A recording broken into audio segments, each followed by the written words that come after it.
I am flipping this dark and dated sideboard that I found on Facebook Marketplace for $20 in this video, so stick around if you want a step-by-step beginner-friendly tutorial on exactly how to do it. This piece had very little damage. The backboard was falling off, but that's an easy fix. It had a couple of scratches, couple of dings, but overall it was in fairly good condition. My first step on this flip was to use my tungsten carbide blade or carbide scraper to remove the finish from the top of the piece.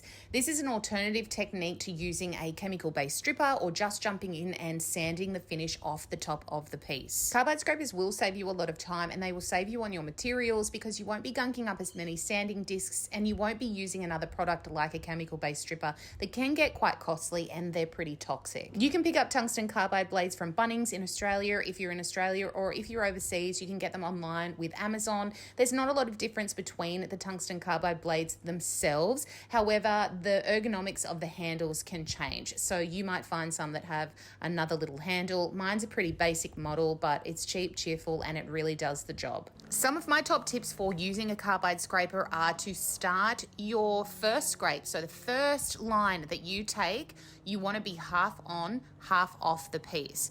As you're then working across the piece, you want to maintain only half of the blade, removing the finish. So you can see here I'm pointing out half on, half off. So you're overlapping the last section. Half of the blade is what you just scraped, half of the blade is what you are trying to scrape. Other things that you need to be aware of are always working with the grain when you are using a carbide blade. Otherwise, you're going to be taking chunks out. So you want to be going with the length of the timber. You don't want to be going across the grain.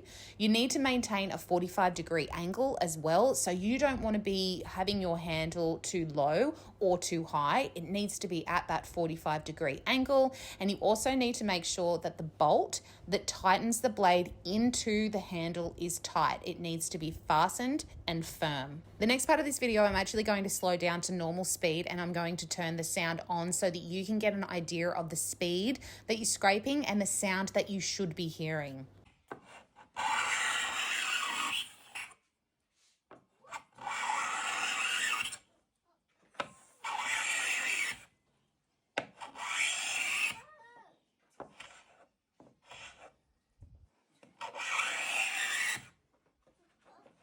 I followed the same technique on the baseboard, removing as much of the finish off as possible before moving on to give the piece a thorough clean down. This is one of those steps that you can't skip when you're flipping furniture. You have to start off with a clean canvas. I like to use Crud Cutter. It is a degreaser to clean my pieces down. You could use hot soapy water though. You just want to make sure that you come around with some hot water after you've cleaned your piece down to make sure there's none of that residue sitting on the surface.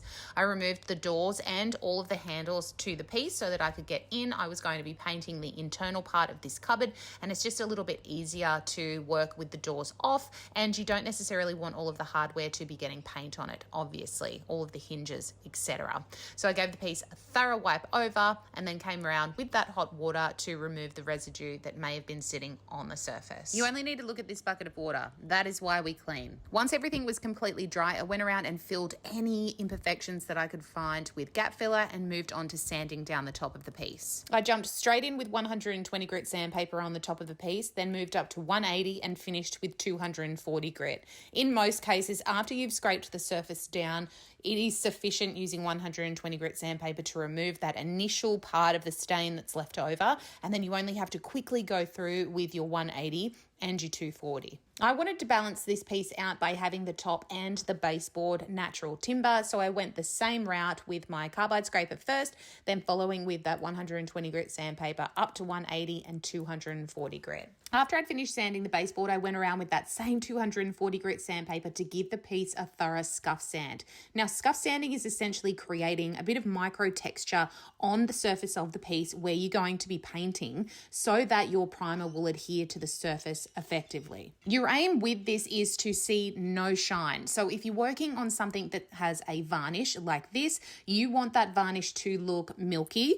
And if you are working on a previously painted surface, then you want to make sure that everything looks really matte. You don't want to see any shine, any gloss. Once I'd removed all of the dust, I taped off the baseboard and the top, ready for my primer application. I went in with Zinsser shellac-based primer for this piece because when I was going around scuff sanding, I actually scuff sanded down to raw timber in a couple of places, and I didn't want to get any tannin bleed coming out in my paintwork because I had planned to paint this a lighter color. If you're unfamiliar, tannin is a property in timber that manifests as a stain in your paintwork when you're using water-based products. It only comes out when you apply water to the surface, and obviously a water-based primer has water in it.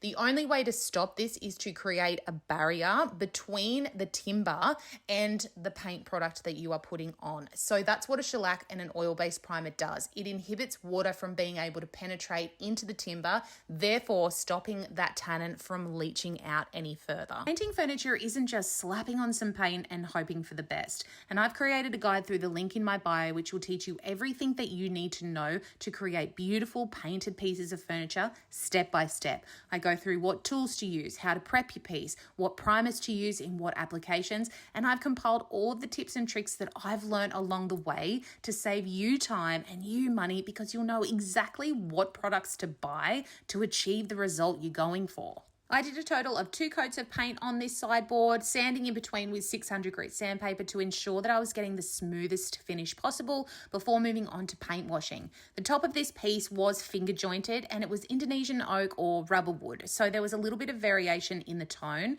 I didn't necessarily want to knock out a lot of warmth, but I did want a more uniform look throughout. I did 2 light coats of paint wash on this piece using a microfiber cloth. I wiped the excess off with an old t-shirt and then sped up my dry time with my hairdryer in between each coat before sanding lightly with 600 grit sandpaper to eliminate any raised grain that may have popped up when I applied water back onto the surface of the piece. I followed the same process with the baseboard, applying those 2 coats of paint wash, sanding in between, made sure I had no dust on the surface, and then mixed up a tinted HARDWAX oil to seal the timber. I created a custom tone using FIDDES tinted HARDWAX oils in the color Oak Lightning and Rustic Oak.